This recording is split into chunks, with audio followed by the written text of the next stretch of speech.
The first rule of Fight Club is you don't talk about Fight Club. Granted, when it comes to my review of Fight Club, I have no choice but to talk about it, so I'm breaking the cardinal first and second rules. What's up, everybody? I'm Jason Rubin, and this is my take on Fight Club.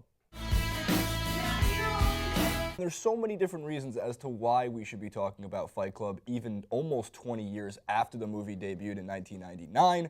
It's a cult classic. It gets labeled as a movie that really struck the millennials in terms of generational viewing, and it also hit a different generation Y or Z or whichever one that came before the most important generation. Of course, I joke. I read through the comments of my take as well. Doesn't seem like you guys like our brand of people. Regardless, Fight Club is a special movie because it is not just what Peter Travers once called macho porn sexism within Los Angeles, or I should say Hollywood, and why that is the sheer root of what made it so special. Fight Club deals with so many different elements that challenges your views of prejudice, ethics, what it means to really experience nothing, what it means to sacrifice, and what it means to feel actual pain, all while wrapping it into a dark comedy, my favorite brand of comedy, that some people just didn't understand and others really revered for such specific reasons. For one, Fight Club throws you into such I hate this word, and critics use this word, but I'm going to use the word. It throws you into a tour de force of constant, non-stop, wild ride from start to finish. And it's a movie from end to end that some may say isn't great, but scene for scene is one of the greatest movies of all time. I mean, it made the list of multiple different, I think, the 1,001 movies you need to see before you die, and Empire's top 100 films of all time. It cracks like the top 10 for some of those. And for me, of course, it's been one of my favorite movies since I started watching movies. It's one of like 3 movies that got me into watching movies and wanting to really study them when I was in school at some points. It immediately throws you in with the Dust Brothers, who were the score and soundtrack of the movie throughout its entirety.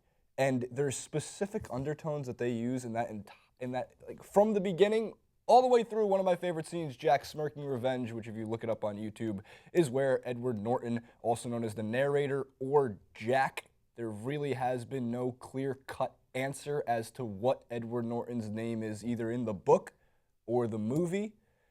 Jack's Smirking Revenge, when he beats the living hell out of himself in front of his boss so he can work from home and continue to be paid. It's a classic scene for so many reasons, but part of the reason it moves so fluidly is the crunching guitar that is right underneath it. It's so fitting. It's like a neo-new metal-esque style that makes it so much more compelling. 4 main characters it follows through, and I don't think it could be ever cast more perfectly, especially Marla Singer, who was played by Helena Bonham Carter, such a dark, twisted role to be played, and Tim Burton's wife is no more perfect than a choice to play her. So, in general, Chuck Palahniuk wrote the original, the book Fight Club, which got picked up by the studio. And an interesting little fact about that, Chuck Palahniuk got the shit kicked out of him on a camping trip because he was annoyed at radio music that was playing on the campsite over from him. He went into work the following week and had injuries on his face, on his body, and nobody said anything.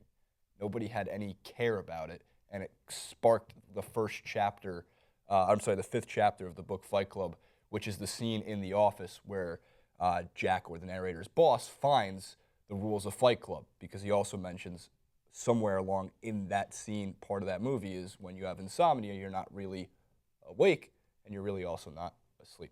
And can you be 2 different people at the same time? Again, if you've seen the movie, spoiler alert aside, at this point, if you haven't seen Fight Club, that you failed. And at the other point, if you haven't seen Fight Club and you get spoiled about it from me, then you failed. So some people will claim that they knew that there's so many clues that Tyler Durden and Edward Norton are the same person, or the narrator and Tyler Durden are the same person, because they show them 5 times before they meet at the airport for the first time, or they meet on the plane. And other people will claim that it wasn't that shocking of a twist. Regardless if you knew that twist was coming or not, they do such an amazing job of picking up the pace of the movie. Right before it happens, you're following the narrator around city to city, amazed at all the fight clubs that have popped up around the world. And he can't believe that this is all because of Tyler, who he does not realize is him at this point just yet. And when it finally does, he has the conversation with Marla, it's a full 180 and it hits you hard, and that's the point. So if you did know the twist and you're sitting there with that childish smile on your face, you should still have enjoyed the fact that from a directing angle from David Fincher, it looked so good. It just, the pace continues to pick up with the movie, and then it stops. It halts entirely. And all of a sudden, the guy you were rooting for in the movie, because as viewers, we have to find a hero and we have to find a villain in everything we watch, Tyler doesn't become necessarily the hero anymore, and he certainly doesn't become a villain either, and you're kind of left as confused, which is the point, as the narrator in the movie. If I have to give this a review, I'm picky, right? I give it an 8 out of 10, and some people think I'm crazy. Like, it's one of my favorite movies. How do you give one of your favorite movies not a 10 out of 10? It's not The Godfather, all right? It's just not. So I give it an 8. I'm very critical with this stuff. I love watching movies in a different eye. If I have to pick out anything wrong with it, I really can't. Scene for scene, every single one of them, iconic, quotable, rewatchable. You can watch the movie clips on YouTube. You can watch the entirety of the movie. You can also pick it up at any point if you've already seen it. It's on TV and you pick it up 30 minutes in, an hour and 20 minutes in, and you just start watching because it just pulls you in so fast, and it grips and holds on to you until it's shaken you, stirred you, and then left you to think about it for days to come. So comment below with what you think. I was all over the place with this. I hope you had fun watching it. Of course, as always, like, favorite, and subscribe to What the Flick, and like, favorite, and subscribe to my take if you can. And, you know, that's all. That's all I got.